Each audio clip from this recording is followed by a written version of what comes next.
Hello everybody. It's been a little while since I made a Manchester Explorer video, but I've been working on this one for about a month, and this is actually my third attempt of making this as I keep finding more information about it. And I've also been doing it on my bicycle and it hasn't been coming out right, so I decided to just do this one on foot instead. But we're located on the west side on Amory Street at the moment. And there's quite a bit of history in this tiny little area, as this was once a thriving business district that was affiliated with the Flatiron District, which was down the hill in that direction. But the first thing we're going to check out is this beautiful Queen Anne Victorian right here. I've done a little bit of research on this building as far as the build dates. You know, I've checked various real estate sites and whatnot, and the dates are scattered. Some are saying 1940 and 1920, which is impossible, as this is a Queen Victorian, and the Victorian era ended around 1900. And also on the All About Manchester History Facebook page that I visit, there was a woman who mentioned that she had family that resided here as early as 1918. And at the end of this video, I managed to find another building like this on the west side that is virtually identical to this one, and the date says it was built in 1900.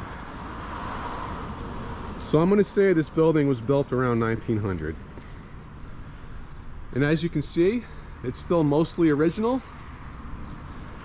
I'll go across the street so we can get a better view of it and out of the sun. And as you can see, it's a beautiful building. It has a turret, as well as the roof still has the slate on it, as well as the weather vane. The weather vanes are often missing on these buildings because weather vanes are somewhat valuable, so people often took them off. But I did manage to find a photo of this building, and here it is. And as you can see, it's still fairly original, minus the porch that used to wrap around the turret. Really beautiful building. It's one of the nicest buildings on the west side.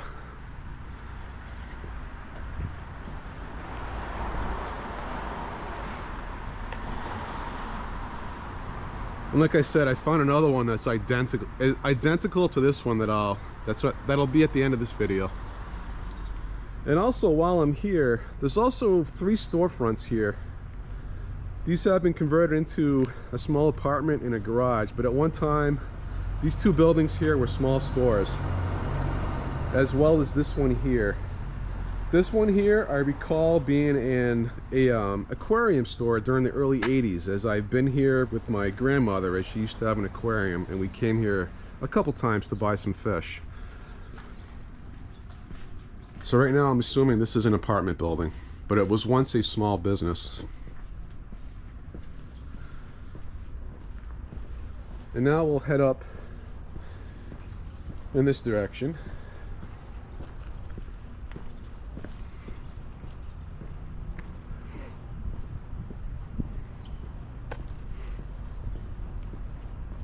As there's 2 small storefronts here also. This first one here, as far as I could see, was built in 1940.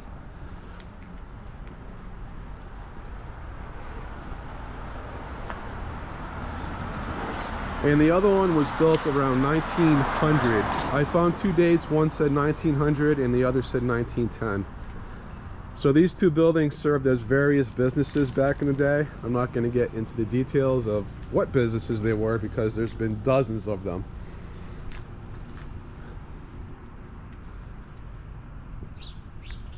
And here we get another view of that beautiful Queen Anne Victorian.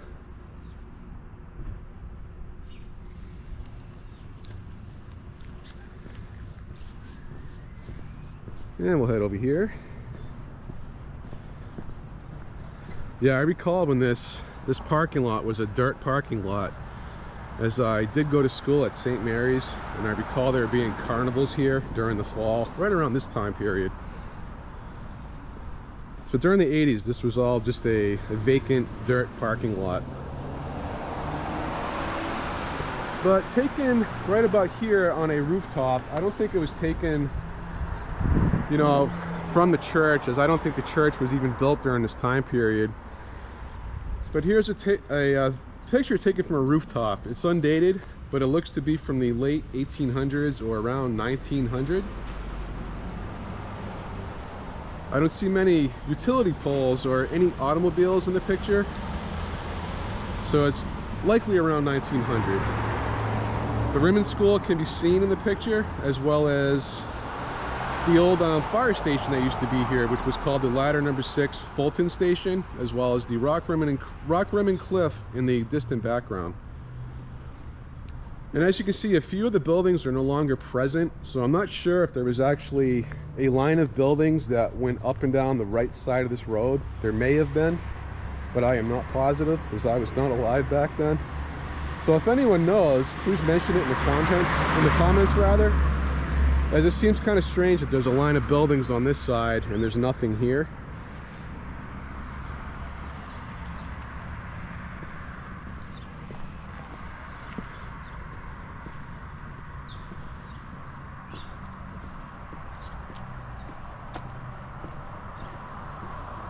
And I got a few pictures of this corner and this intersection right here also, which are fairly interesting.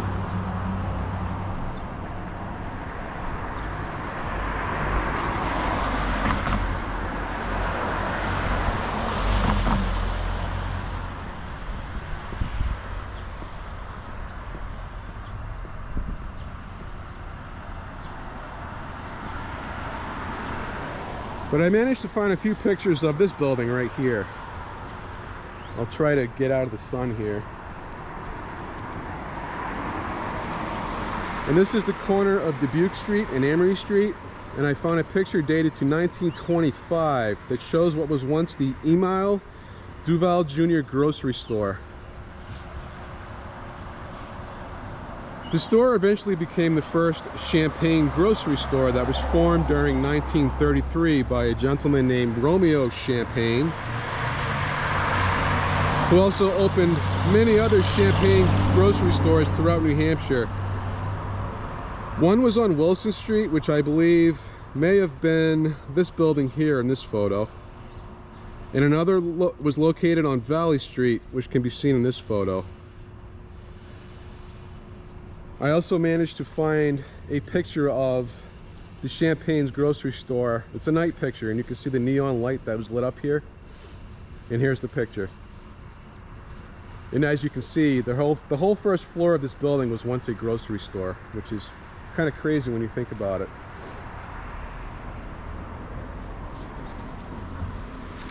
And over here we have the Rimmon Street School, which dates to, I believe there's a plaque on it, 1894 is when this one was built.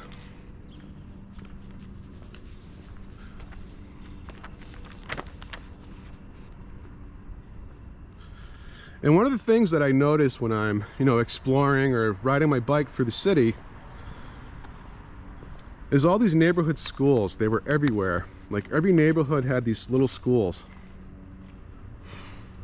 As prior to the automobile, all the students as well as the staff lived locally within just a few blocks, as they weren't exactly, readying up their horse and wagons to commute 5 miles to bring children to school back then.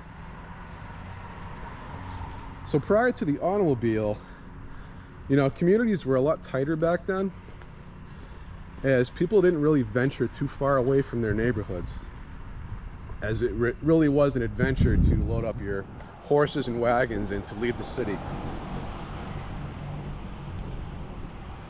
So in a sense, the automobile, although a great invention, it also kind of killed communities. It really did.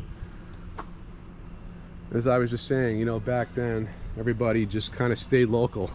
They had no option unless they jumped on a train.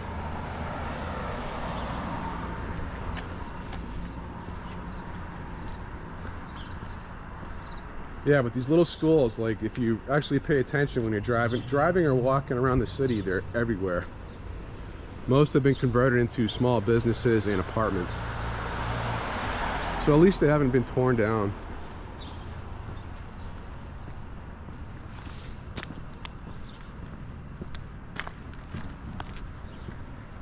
And ahead of me is Gosselin's Hardware. I'm not going to get into that right now, but there was once a hardware store there that I visited many times as a kid during the 80s.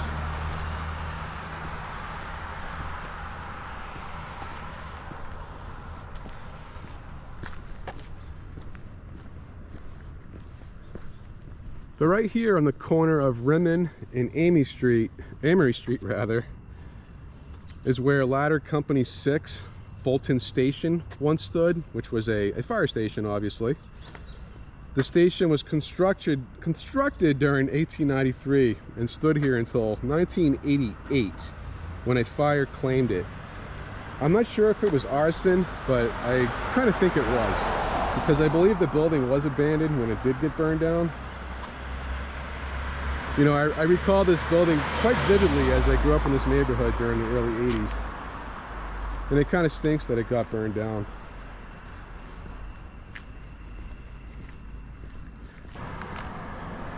Like I always say, what killed this city as well as a lot of old American cities is the banning of lead paint. Because after they banned lead paint, everything got vinyled and ugly. So it made all the cities look run down, because vinyl just, it does not age well. It really doesn't. It looks gross over time. But I do have another quick thing to get to over here. And I do recall this parking lot when I was a kid. This used to be a dirt parking lot. None of these buildings were here, as far as I can remember, as I did attend St. Mary's School during the early 80s. And I recall there being a lot of carnivals here. At least twice a year there'd be a carnival in this parking lot.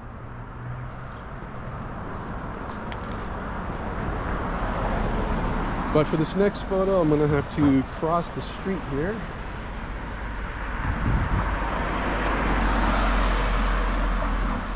And this next photo, it confused me for about 10 minutes as I couldn't figure this one out. But on the Manchester Historic Society website, I managed to find a storefront that said it was on Amory Street. And here's the picture. But if you notice in the picture, the old picture has, you know, it's got 4 stories, and this is a 3-story building. Although they're very similar, even the storefronts on the first floor are almost identical. But it was not that building, because that tenant building, and as well as this one and this building, were all built in 1900. So they were all built at the same time. So I believe that old 4-story building was located down there in the Flatiron District. And I will be making a video of the Flatiron District probably after this one. But it's also possible that that 4-story building could have been on this side of the road, as I'm not positive, but it seems kind of strange that there's a line of buildings here and there's nothing here. So, you know, I wasn't around then, so there's a slight chance that there was a line of buildings here. But if anyone's old enough to recall, or if anyone knows, please leave it in the comments, because it's kind of confusing. And while we're here, let's check out this beautiful carriage house. If you could go back in time, you know, 100 years, this carriage house would basically look the same as it does now. It's in, you know, in need of a decent paint job, and it needs to get gone through a little bit, but otherwise it's in excellent condition. It really is. It's one of the neatest buildings I've come across in all my exploration, to be honest with you. And most of these clapboards and trim boards are original. As I always say, these old buildings, I don't get it, but they were built like tanks, and the wood just doesn't rot. Like, all those soffits are original. And as you all know, I'm a contractor, and I work on houses that are, you know, 20, 25 years old, and they're already rotted. And I see these buildings that are, this one's 123 years old, and there's minimal rot. You know, even these detailed corner boards, these are 100% original. And look at that, there's no rod on it. It's incredible, it really is. They knew how to build things back then, and I don't know why we stopped doing this. Because after World War II, everything started to become streamlined and mass-produced, and that was the end of it. But what I noticed is this carriage house is very detailed, obviously. But the house that it's affiliated with is very just blah looking. But I think this building, it may have gotten renovated, you know, 40 or 50 years ago, as I highly doubt that they would have built a carriage house this beautiful and to be attached to a very ugly house, ugly tenant building like this one. So I get a feeling that tenant building was once as pretty as this carriage house. We'll take a quick walk around it, see if we can see anything old on it that looks, you know, original. Oh yeah, I can see it already. You can see on the first floor where this bump out is. You can see how fancy the front windows used to be with the stained glass and whatnot. So I get a feeling something happened here, you know, a little while ago. Again, I'm not certain, but if anyone's old enough to remember if this building was, you know, a standout building at one point, please leave it in the comments, because I really don't know.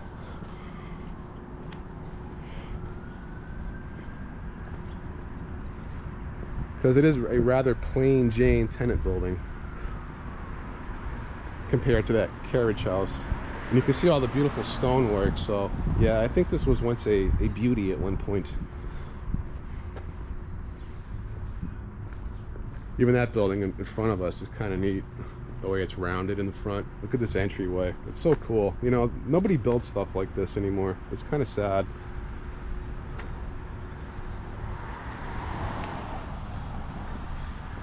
And while we're here, we'll check out the St. Mary's building. And this is the original St. Mary's Bank Credit Union. And St. Mary's was actually the first credit union in the entire nation.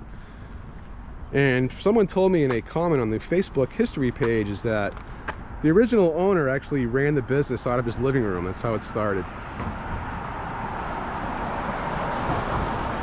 And it's kind of a shame that this building didn't get restored, as they just kind of wrapped it in vinyl and tin and that cheap plastic wood that they have now. I hate that stuff, it's so ugly.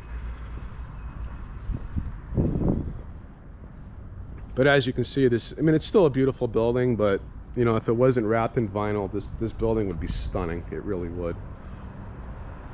It's got that rounded corner there with all the ribs along the faucet.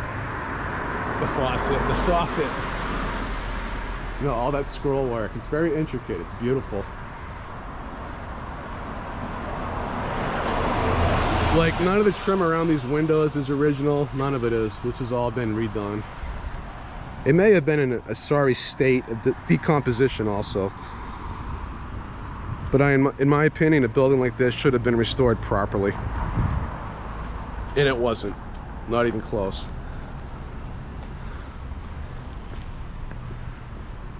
It's even got a green plaque on it because it's a historical building.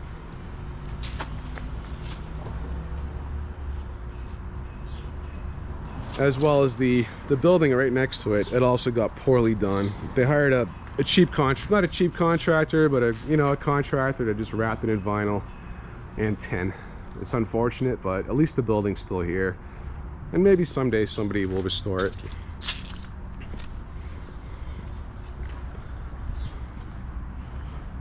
At least the original entryway is still here, as well as the doors. And the same goes with this building. It's just been wrapped in vinyl siding. But right now we're going to head over to Lafayette Park, which has got a little bit of history. Quite a bit of history, actually. But anyone that's walked by here, or grew up in the area, or even driven by here, has noticed these bronze lions, and these do have a story. I've been wanting to get to this story for quite some time, and I'm finally getting to it. But these bronze lions, believe it or not, came from a house on Elm Street. It was a beautiful house. It looked like it had a white marble exterior. It was an absolutely gorgeous house. I don't know why it was torn down. Maybe it burned down. I don't know the exact story. But the house stood where Pappy's Pizza now stands. And these lions were adjacent to the entryway. You know, they were set up in the same manner as they are now. And here's a few pictures of the old building on Elm Street where these lions came from.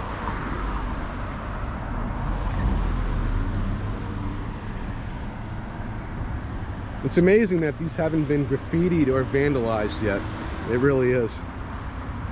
And you can see the old railings. These used to be everywhere, you know, solid as a rock. A couple of them broke over time due to vandalism, but you know, that happens, unfortunately. And down here is where the Flats Iron District was, or McGregorville, which they also called it, and I will be making a future video about this area.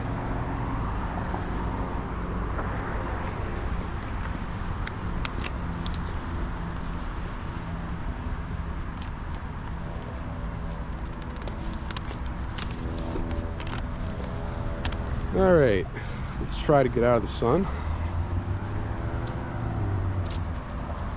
I do have notes for this one because there's just a plethora of information. I could not memorize all this. I attempted doing this 3 times on my mountain bike and I failed each time. But anyway, here's an undated picture of Lafayette Park. Likely around 1900, as there's no utility poles or any automobiles present. In the picture you can see a lot of the trees that were very young back then. I don't think any of these trees are from the original park, as all these trees are young, other than there's a line of them along the fence that may be, you know, 80 years old or so. So none of these trees are from the old picture are still here. They're just not. But anyway, also in this picture, I'm going to zoom in right now. And as you can see in the picture, there's a turret with a cone on top of it. And that was the house that I was talking about at the beginning of the video. That's very similar to the Queen Anne Victorian that I just showed you, that beautiful building, which I'll be heading to in a little bit. I tried finding old pictures of that building, and that's really the only one I could find was that conical feature. And also here's another picture of this area, likely dated from, you know, 1915 to 1930 is my guess. It's undated, so I'm just guessing. But you can see that they added a cobblestone road, as well as some masonry work and some side works having been added around the perimeter of the park. And there's also a granite staircase right in the middle of the park, which is no longer present. I don't recall that staircase being there as a kid during the early 80s, but it may have been there.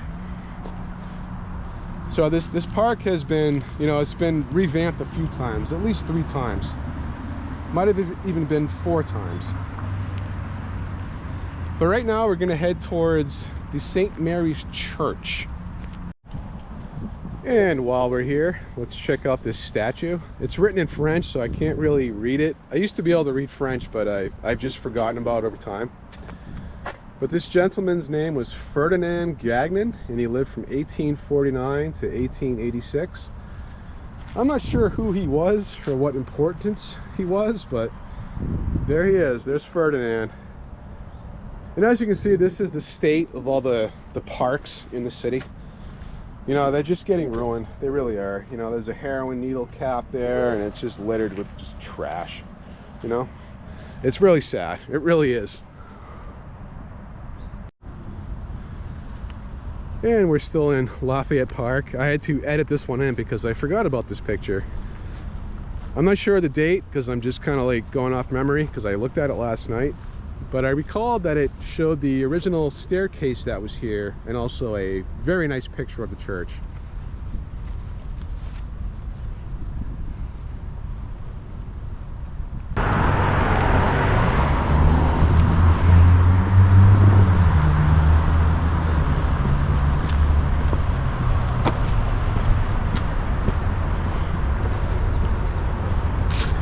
I was gonna wait another week or 2 to do this video just so the foliage would set in, because all these trees would be yellow and red and whatnot, but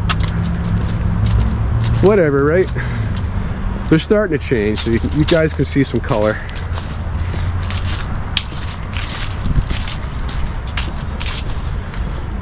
But here is obviously St. Mary's Church, which is it's a beautiful church, and the grounds are also beautiful.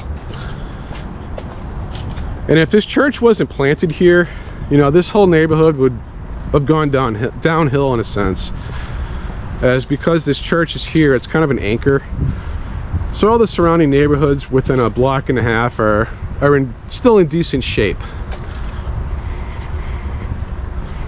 And that's all owed to this building. It really is. Yeah, that's where that granite staircase would have been, which is no longer present, obviously. Like, none of this was here when I was a kid, even.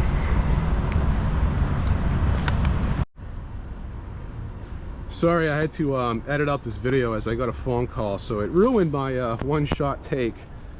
But anyway, I'm on Notre Dame Ave, and this was once called Putnam Street before it was named Notre Dame Ave. And in this picture, you can see the former wooden St. Mary's Church, which would have stood where that grassy knoll is, as well as the Holy Angels Covenant building where the nuns used to stay, as this was once converted into a school, as I actually attended the school during the early 80s, I believe grade 2 and 3. And here's another photo of the original church that once stood here, as well as the church parsonage building, which stood where this red building is right now. And the modern rectory building where the priests live was built in 1907.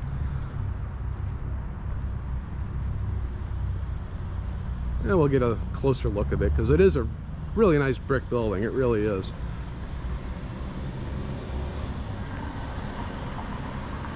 And it's still got the original slate roof.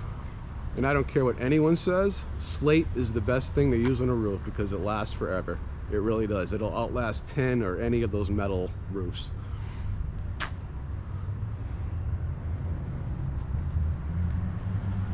And we'll take a walk around this old beautiful building here.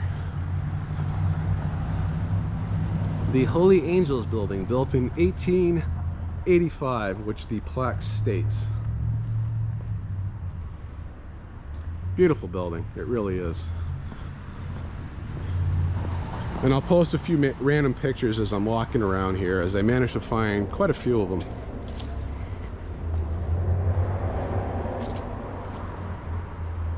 Beautiful church as well.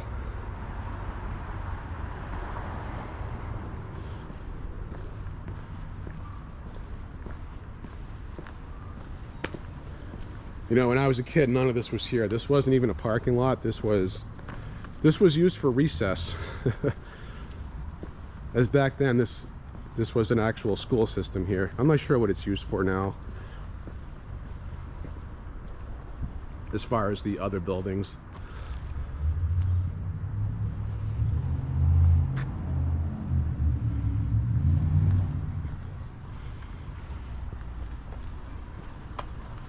I've also been in the building directly in front of me also, as I believe I went to 1st and 4th grade inside this building.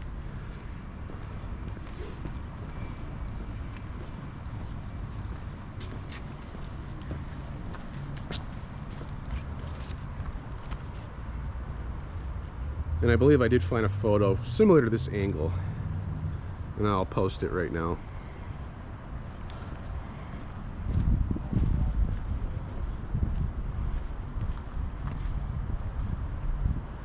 And if we go straight ahead down here, this is the alley that would have led to my grandparents' tenant building that I grew up in.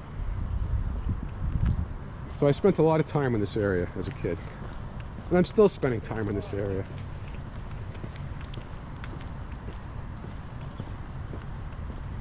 And right now we're going to head to Putnam Street.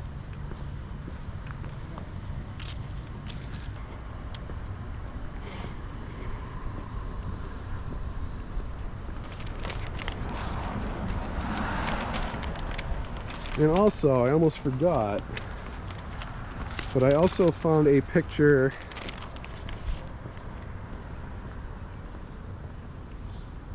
of two children that were standing, I don't know, right about here, I guess. I looked up the address and it kind of brought me in this area. But it shows two pictures of, a picture of two children that were mill workers taken in 1909. The address was 316 Notre Dame Ave. As I was just saying, it kind of led me here. But there was once a line of buildings here before this parking lot was built.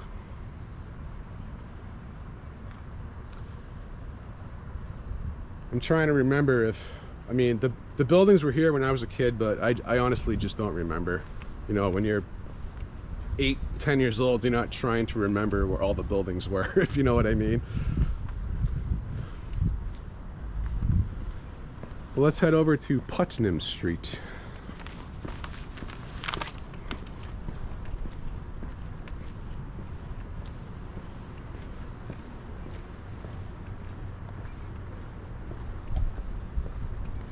You know, in this area, it's still kept up. It's still a nice part of the city. It really is. Until you venture off about a block away from the church, then it starts to go downhill quick as you go down the hill, literally. Which is sad. It really is, because there's no excuse for it. Like I always say, it's all the the large real estate investment companies and the slumlords that have destroyed this city, because they don't care about the buildings. They don't care about who moves into them. All they care about is money. And in the meantime, all these neighborhoods are getting destroyed.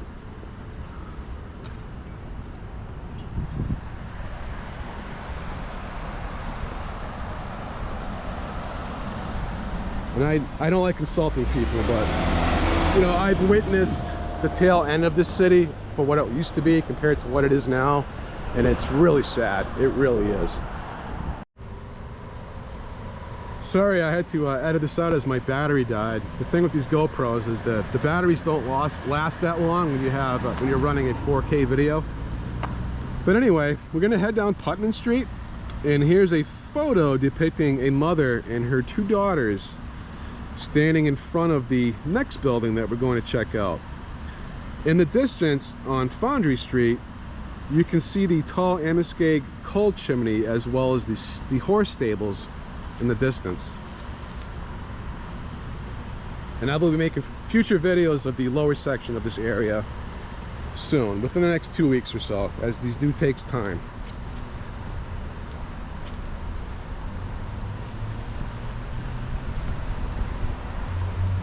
But here is the other Queen Anne Victorian, which is a virtual twin of that other one that I was showing you on Amory Street. The only difference is this one's been vinyl sided and tin sided also. As you can see, it's very ugly, whereas the other one is still beautiful. As well as this one on top of the turret, it's got an asphalt roof, and the weather vane is pretty much missing. Part of it's still there. But I did a little bit of research on this building, and it was built in 1900. There's a few people that gave me some information about it. Somebody mentioned that a lot of the nuns used to stay here, that used to help out at the old hospital that used to be here. So the nuns used to stay here. I mean, that's what I heard anyway. So it's not set in stone, it's not a fact, it's just what somebody told me. So at one point, this was as beautiful as that other Queen Anne Victorian that I showed you earlier. And this was a very prominent building. I mean, it still is. It's obviously not beautiful anymore because it's been wrapped in ugly yellow vinyl siding, and it's just been poorly taken care of, unfortunately. And all this area was once open, so this building had a view of this entire area before this CMC hospital was built. The yard's very overgrown now, so you can't really see it, but it was obviously a beautiful piece of property.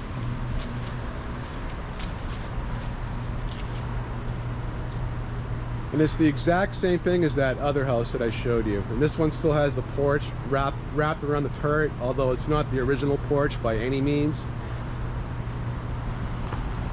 And we'll take a walk down the alley a little bit, see if we can see the back side of it. And here you can see the granite retaining wall that was built to level off the ground so they could build this building.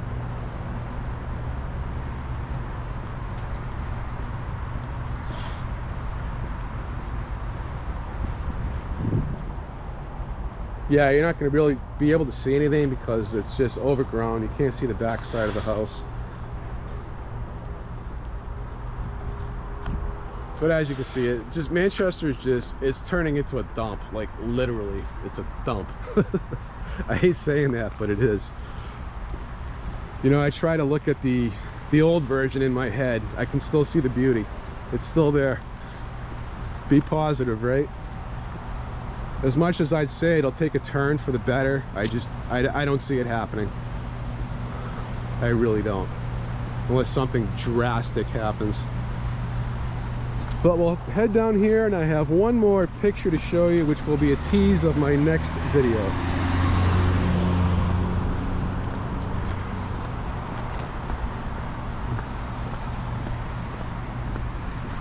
And we're heading down Main Street, down to Main Street rather. And McGregor Street is that way. There used to be a building that stood here also before they turned this into a parking lot. Probably a couple buildings.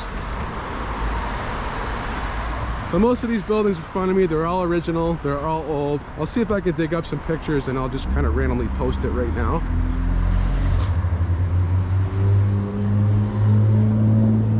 But right about here is where the picture was taken. As you can see, Putnam Street on the left. But this was known as the Flatiron District, which pretty much leveled during the late 60s. But anyway, I'm going to get into that portion of history on my next video. So I hope you enjoyed this quick video of the Amory Street and Notre Dame area. Later, guys.